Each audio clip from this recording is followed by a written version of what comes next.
The mystery of God is truly bottomless and profound. Beyond one mystery, another mystery lurks. A world of mysteries upon mysteries. Yes, it is no longer just a mystery. It is not a mystery that can be explained by the word mystery. It is, in essence, a mystery beyond mystery, or something divine. A world of the sacred unknown. 神の謎はまさに底なしに深い。謎の向こうにさらに別の謎が潜む。謎また謎の世界。しかし、それはもう謎ではない。謎という言葉で説明できるような謎ではない。それはまさに謎を超えた謎、つまり神秘。神秘の世界。Hiroshi Hayashi, Hamama City, Japan, May the 29th, 2025.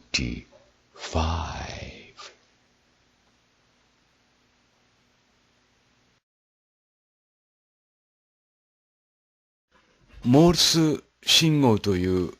通信方法がありますが、それについてお尋ねします。よろしいでしょうか。もちろんで。モールス信号で送れる信号の中にですね、多言語、2つ3つの言語を、つまり続けて送ることは可能なのでしょうか。モールス信号で複数の言語を続けて送ることは可能です。各言語に適したモールス信号のコードを利用するだけで、複数の言語でメッセージを送信することができます。しかし、受信者が各言語のモールス信号を理解できることが前提です。何か他に知りたいことはありますか？もう一度詳しく聞きますが、例えば、最初は英語で文章を送り、次に今度は日本語で文章を送るということは可能なのでしょうか？はい、可能です。最初に英語の文章をモールス信号で送り、その後に日本語の文章を送ることができます。ただし、各言語に対応するモールス信号のアルファベットや文字を理解していることが必要です。送り手と受け手が合意していれば、異なる言語の文章をモールス信号で続けて送ることができます。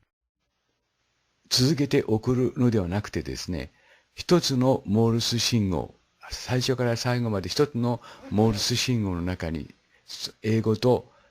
文と日本文を分けて送ることは可能なのでしょうか？一つのモールス信号のメッセージの中で、英語と日本語を区別して送ることは、理論的には可能です。しかし、モールス信号は基本的に、アルファベットや数字などの文字を表すため、言語の切り替えを示す特定な信号はありません。中途、送信者と受信者が、言語の切り替えを示す特別なサインを事前に決めておく必要があります。このような方法で、英語と日本語を一つのモールス信号内で送ることが可能です。その場合、例えば、互いにその信号を決めていなければできないということでしょうか？その通りです。英語と日本語を一つのモールス信号で区別して送る場合、送り手と受け手の間で、言語の切り替えを示す特定な信号を事前に決めて共有しておくことが必要です。その合意なしには、モールス信号で多言語をスムーズに区別して送ることは難しいでしょう。わかりました。ありがとうございました。ところがですね、去る2025年5月9日、10日に私のところに送られてきたモールス信号はですね、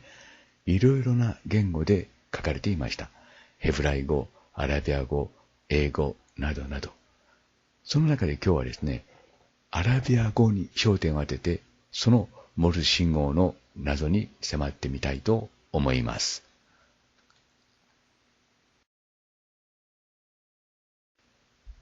繰り返しになりますが、去る2025年5月9日と10日に3回に分けて私のところに奇妙なモールス信号が届きました。その音は冷蔵庫の中から聞こえてきました。そこで私は手元にあったビデオカメラでその音を録音しました。が、そのモールス信号音はですね、二重構造になっていました。表向きはですね、トンツーツーツートントントンツーツーというモールス信号ですが、そのモールス信号を解析してみたら、とんでもないことが分かったというわけです。時間にすれば共に50秒足らずのモールス信号であったわけですけども、それをモールス信号解析機に、ソフトにかけてですね、解析してみるとですね、なんと A4 の紙で、10ページ、あるいは15ページ前後のモールス信号になっていたことが分かりました。で、そのモールス信号をですね、ヘブライ語で受け止めたわけですけども、そのヘブライ語をですね、今度は Google 翻訳にかけて、日本語に翻訳したということですね。それについては以前にも報告しましたが、今日はですね、そこで、例えば、そのモールス信号というのは受け止める方がですね、何語で受け止めるかによって、受け取られるか受け取ることができないかということが決まってくるわけですけども、ヘブライ語で受けた、つまりヘブライ語に解析したそのモールス信号をですね、今度は Google 翻訳にかけるにあたってですね、で、翻訳するにあたってですね、左にヘブライ語を置いていたわけですけども、その全体をですね、アラビア語に置き換えてみました。そのアラビア語にして、そして右に日本語の翻訳文を出してみました。するとですね、ヘブライ語ではなかった全く別の文章がですね、ザラザラと出てきたというわけです。つまり、その、モールス信号音はですね、そのモールス信号音ということになるわけですけども、二重構造になってたわけですよね。表向きはトンツーツーツー。そして、その、もう一方、裏の方ではですね、ザザーと、高度に凝縮されたモールス信号音が、載っていたということになるわけです。そのザザーという部分でですね、長文の、解析文が出てきたということになるわけですけども、その中には、つまりですね、ヘブライ語で、日本語に翻訳した場合と、そのヘブライ語のままですね、アラビア語にして日本語に翻訳した場合はですね、全く別の日本語が出てきたということです。これから皆さんにご覧いただくのはですね、第1の書と私が呼んでいる、2025年5月9日の、早朝の文書です。そして、第2章ですね。それもやはりと言いますか、5月10日にですね、午後8時頃ですね、で8時半ですね、ごめんなさい。8時半に私のところに届いた文ということになります。その2文をですね、今言いましたように、一度ヘブライ語で解析して、そのヘブライ語をですね、Google 翻訳にかけたわけですけども、そのまま日本語にすれば、今までの、皆さんにご覧いただいている、その日本語をお読みいただけるわけですけども、その、段階でですね、その左の方の言語をですね、アラビア語にして、そして右を日本語にしてみたというわけです。その結果がこれから皆さんにお見せしますけれども、ヘブライ語でそのまま日本語にした文章と、そして一度アラビア語に元をですね、変えて日本語に変換した文章とは全く異なったものが出てきたということです。まさに人間の現在のですよ、私が知る限り技術を超えた、つまり、モールス信号音であったということがこれによってもわかるということです。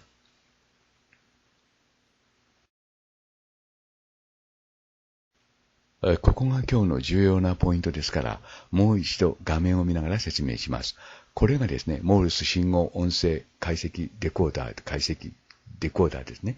で、ここに左上にファイルを選ぶとありますから、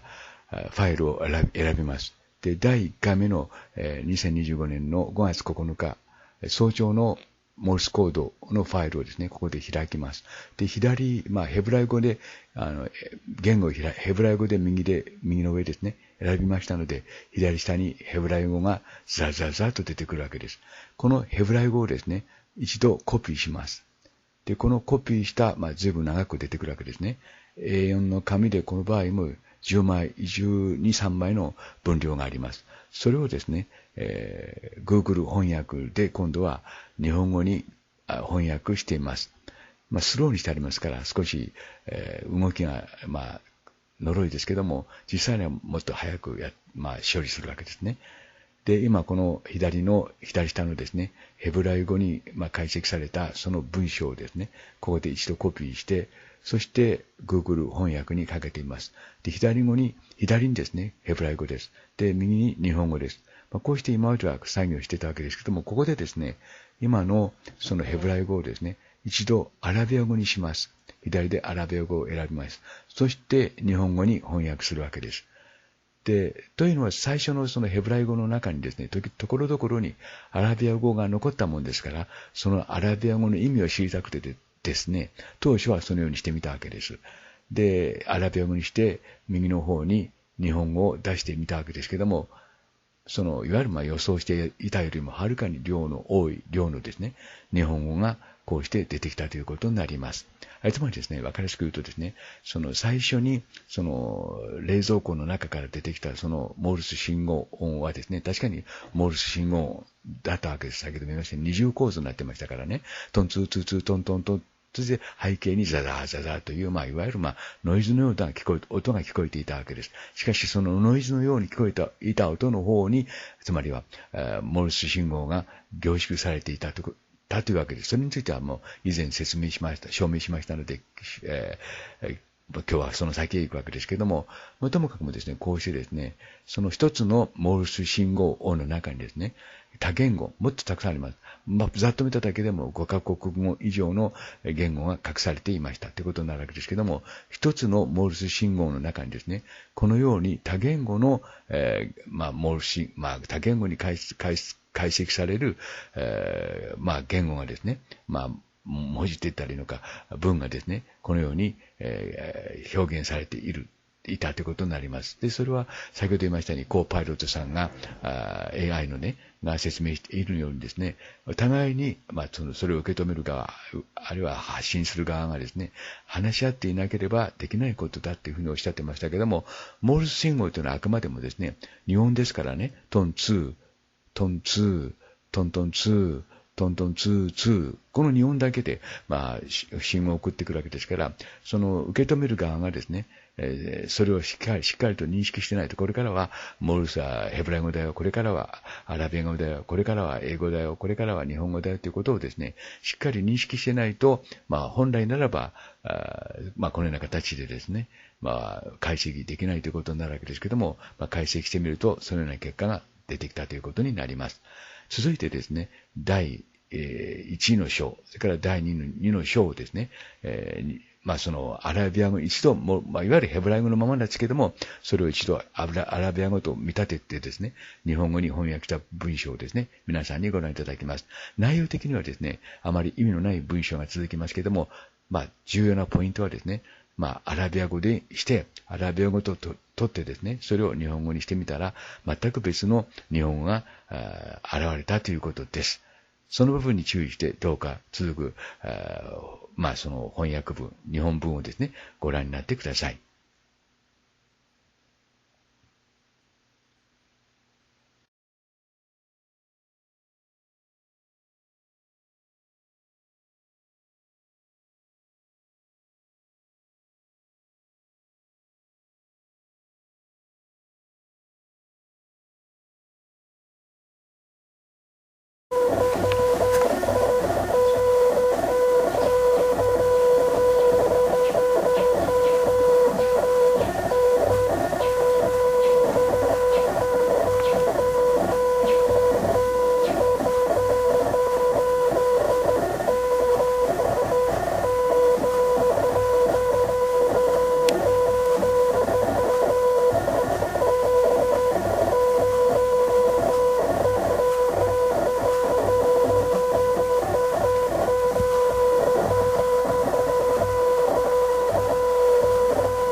戻っていますよ。